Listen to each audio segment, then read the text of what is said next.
Well, greetings fellow YouTubers. Just going to drop a very quick video. It's an update on the 68 F100 flare side that I'm building for my wife. This is a truck that I pretty much did the bulk of the work before starting this channel. You can check my YouTube channel there for previous links discussing some of the stuff I've done with this truck. But I'm in probably the most frustrating part of any build, and that is it's just about wrapped up, ready to go, but I've got bugs to work out. Among the bugs I'm working out on this one right now is getting the 4R70W transmission to talk to the shift computer, the shift controller that I have. That is something that I may be farming out to an individual in Van Alstyne, Texas that can help me with that. So bear with me on that, and we'll discuss that further. But one of the other lingering issues was I couldn't get the fuel gauge to work. I know, frustrating. What I've determined in my research is, first of all, I had the incorrect sending unit, and I also had some wiring issues. Let me flip the camera around here and I'll show you what I'm talking about. Okay, now this truck has one of the more annoying features of old trucks that I don't like, and that is it had the standard in-tank gas tank. That is, the tank is mounted behind the seat and had a spout right here. Well, as you can see, I've done metal work on here prior to painting the car and filled that in to where it looks like it was never there. And what I've done is I've mounted the tank in the rear of the truck right here.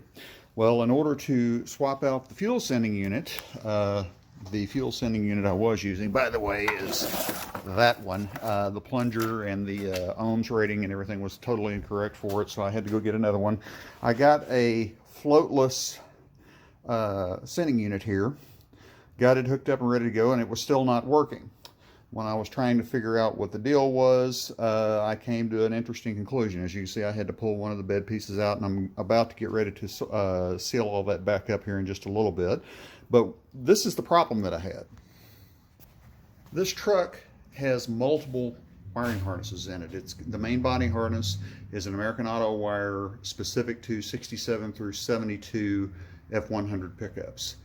I've used American Auto wire for years. I think they're my personal favorite. No, I am not endorsed or advertised by them, but it is a harness that I've used in multiple builds over the years, and it's very easy to understand. But the problem with this truck is I not only have that harness, I also have a Dakota Digital gauge system, which has its own harness. I have the harness for the Quick 2 transmission controller, and I have the harness for the other things such as the EFI and the electric fan and things like that. Well, the problem that I ran into is when I connected the fuel gauges, for some reason, when I connected all the gauges, they're actually standalone. The senders for the oil sending unit and for the oil pressure unit and things of that nature, all of those go straight to the gauge panel, bypassing the main body harness. So there's a lot of connections on the American Auto wire system that you're not using. For some reason, I totally ditzed out and forgot that and hooked up the fuel gauge to the body harness as opposed to having it stand alone. Well, all I've done since then is I pulled the floor up on the new sending units, as you can see, ran new wires directly to the Dakota Digital harness. Excuse me, didn't mean to block my camera there. Ran it to the Dakota Digital harness, and this is the result.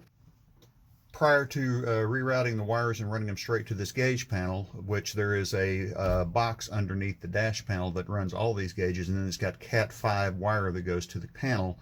But I was getting an error message for the gauge here, and the gauge itself was not working no matter how I did it. Well, I've recalibrated. I'm going to turn the key on, show you what we got. And as you can see now, it's working perfectly, and now it's just asking me to calibrate the speedometer, which I will do shortly.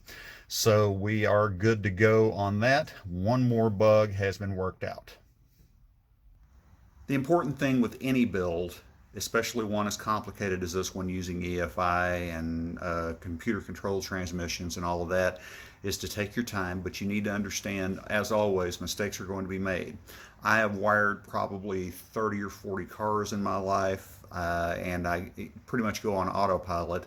But as you can see, even with my experience, you can make a dumb move and connect something incorrectly. The important thing is to take your time, diagnose the problem, and work backwards and develop a system to get it fixed. And in this case, One more bug is fixed. Now if we can get the transmission to shift, I will hand over the keys to my wife and she will enjoy her truck.